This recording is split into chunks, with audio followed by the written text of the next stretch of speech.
Hiniwa na ang carrots. Ito na ang mga ingredients natin. Binudbura na nga ng salt and pepper. At nilagyan din natin ng paprika yan para mabango. At nilagyan natin ng garlic powder. Nagdurog na nga tayo ng butter dyan, olive oil, tsaka garlic powder.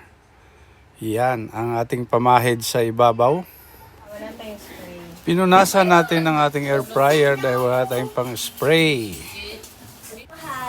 Pinahira na nga natin ang baliktaran niya ng ating ginawang pangpahid kanina. Bago natin ilagay sa ating air fryer. At nilagay na nga natin ang 2 piraso. Set natin yan sa 10 minutes. After ng 10 minutes, ito na siya guys. Babalik ka rin naman siya natin siya. At naluto na nga guys ang 2 pork chop.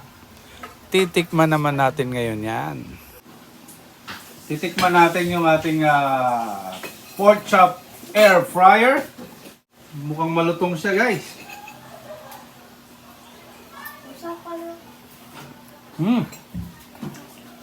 Dalawang rice pa ka. Oh, yun mo oh.